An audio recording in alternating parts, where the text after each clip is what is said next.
Welcome back again dito sa Big James TV. Quick tutorial videos lang kung paano i-set up ng Piso Tab arcade natin once nakapag-avail kayo dito. Kadalasan tinatanong sa akin to pag nakapag-purchase na sila, paano i-connect sa Wi-Fi, paano i-connect sa Bluetooth, at kung paano i-set up yung software. Yung software nga palang gamit natin dito, powered by Easy Tab Pro or S-Tab Pro. Ito yung gamit natin yung software na stand-alone at friendly user siya. Para naman sa mga builder at gusto mag-avail ng license, message na lang ako. Meron tayong license para sa Easy Tab Pro. Kung nga ba siya i-connect sa Wi-Fi? So, ang kailangan mo lang gawin, pasukin mo lang itong admin, 4 na 0, at yung lock-in, i-turn off mo yan. So, naka-disable na. So, ma-access mo na itong task sa taas, and press mo na itong internet. Hold mo lang, press and hold. At makikita mo na yung Wi-Fi, pwede ka lang connect dyan. And press mo lang yung home, balik ka lang uli dun sa admin, 4 na 0, para hindi lang ma-access yun, yung scroll down, lock in. Ayan. So, gawin lang siya gamitin, and back mo lang dyan. So, dapat ikaw lang yung nakakalam ito sa access ng admin mo. Ito yung example unit natin once nakapag-purchase kayo. So, hindi pa siya naka-turn on. So, pagka first user ka ng Easy Tab Pro, pipinutin mo itong 3 dots sa gilid. Ayan. At yung default password nito ay 4 na 0. At dito, makikita mo kung ano yung mga menus at setup na pwede nating i-setup pa. So, once nakapag-avail kasi kayo, active dapat tong drawer. So, dito sa drawer, dyan kasi makikita natin yung mga apps na naka-install. Sa change wallpaper naman, dito mo masisetup yung lock screen tsaka drawer. Sa drawer, dito makikita yung mga apps. Paglalagay ng apps yan. Tapos, pwede ka rin mamili ng stock image dito or dito sa mga nakasave sa tablet mo. Ayan. So, maraming image dyan. At dito naman sa baba, pwede mong ilagay yung brand name mo. So, sa akin, naka-hidden lang muna at pwede mong palitan yung kulay. Tapos, dito sa baba, pwede mo rin palitan ng insert coin na word or any word na gusto mong ilagay dyan. At meron siyang font and pwede mo i-change yung color. Then, save.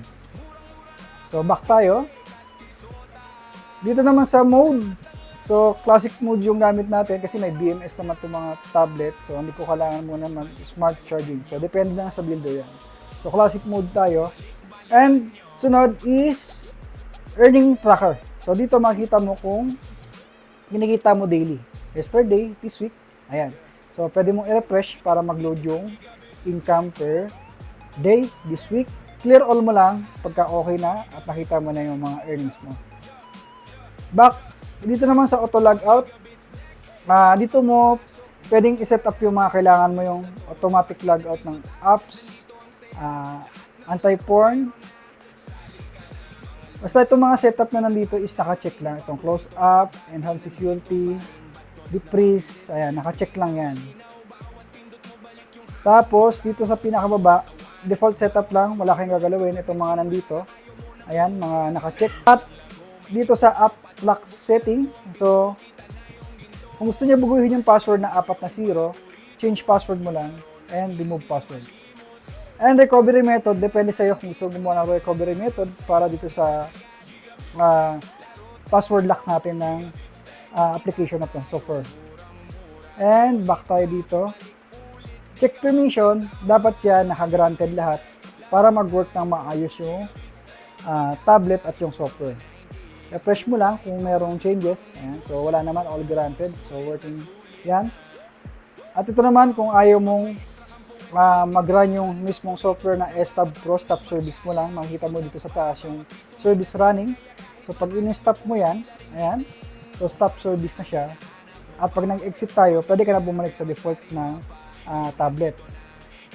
Dito naman sa license info, kung ano yung license na naka-install dito sa tablet mo, mas maganda i-save mo rin to. In case in the future na magkaroon ng problem yung tablet, nagloko, naghang, or na-reset, ito yung mismong license mo. So, once na naka-active yan, hindi mo rin magamit tong license na to. Pero kung in-unbind mo yan ngayon, tapos gagamitin mo sa ibang tablet, or dito sa same tablet na to, pwede mo pa rin gamitin yung license na to.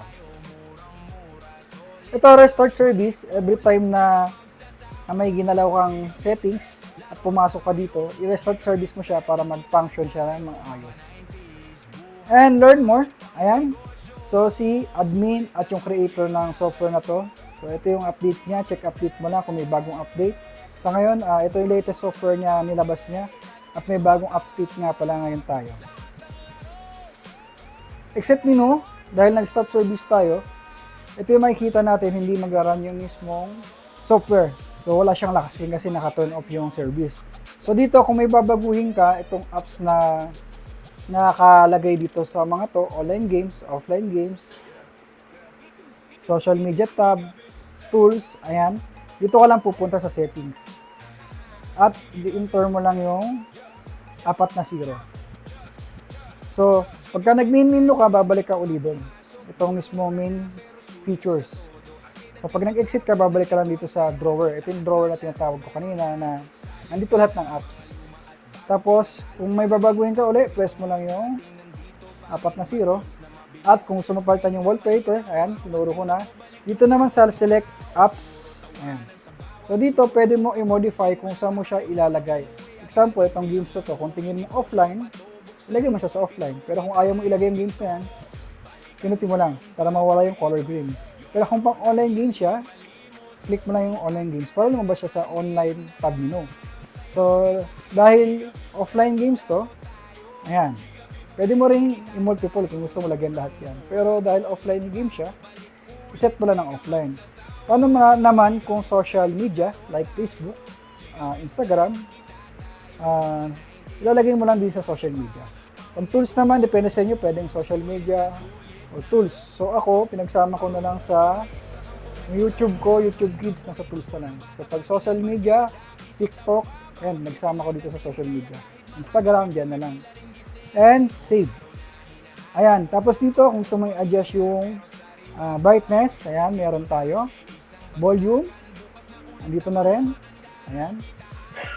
So, may pinduto naman. Siyempre, mas comfort pag nandito na sa screen yung sounds, i-adjust mo na.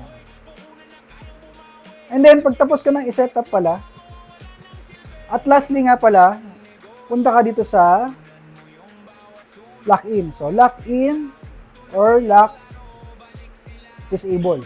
So, pag naka-disable yan, dito tayo magko-connect sa Wi-Fi. Ayan. So, swipe na natin itong itaas. Mara-drop down na natin yan. Pwede tayo mag-connect sa Wi-Fi, Bluetooth. So, naka-connect yung controller natin.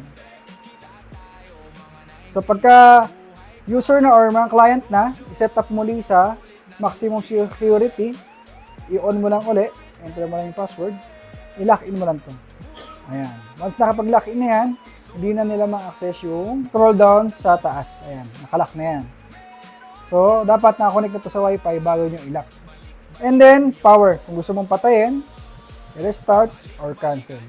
So, ganun lang siya i-set up at pwede ka nang bumalik sa main menu para ibalik sa regular operation. Main menu, tapos, turn on mo tong service na to. Ayan, babalik siya dito. Kung hindi man siya bumalik dyan, ayan, nag-request na siya ng insert coin. So, dito naman, sa admin, dapat ikaw lang din nakakaalam kasi pag alam ng user to, pwede nilang i-bypass yung mga application dito. So, 4 na 0. Restart service lang pagka hindi gumana sa top kiosk on. So, kailangan mo siyang restart service para gumana uli yung mismong apps. Ayan, insert coin. At pwede mo na itong hulugan, pero naka-turn off na pala to. Testing muna natin itong unit to.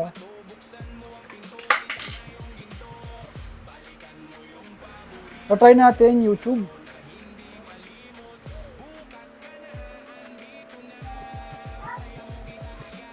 And try natin kung magko-connect itong controller natin.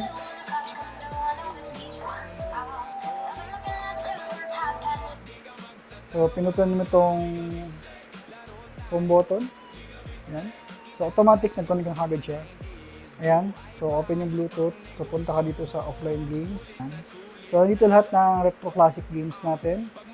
Marami yan. Ikaw na lang mamimili kung ano gusto mong laruin. Nintendo 64, Nintendo DS, Super Nintendo, PlayStation Portable, saka PlayStation. Ayan. Meron din tayong PSP dito. Pagka gusto mo yung mas games na mas maganda. Pero may PSP din naman din.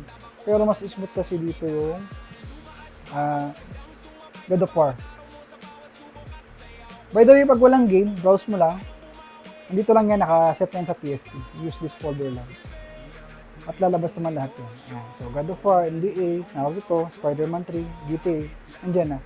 May gustong baguhin sa settings, dito sa graphics, may gusto kang ayusin, ayan, i-adjust mo lang dito. Sa controls, pwede mong i-mapping, sa network. Actually, pwede ito i-connect sa, alam ko, other game. Pero, soon, gagawa natin ng paraan para mag-2-player yung Tekken 6. By the way, tagi-isang tablet. Hope may konti kayo natutunan dito sa videos natin kung paano i-set up yung PisoTab Arcade natin, powered by Easy Tab Pro.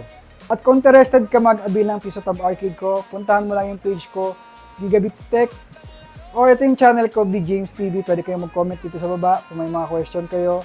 At kung gusto nyo mag-avail pa ng license para sa mga builder, meron tayong license. At hindi lang yan, meron nga pala tayong classic arcade dito, PS4, Xbox at Gen Z.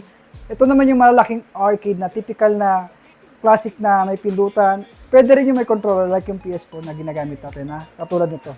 At syempre, kung kalimutan mag-subscribe sa channel ko, follow mo na rin yung page ko, Gigabits Tech, para updated kayo sa mga videos na ilalabas ko at mga transaction ko sa Gigabits Tech. Kita-kits na sa mga next videos. Peace out.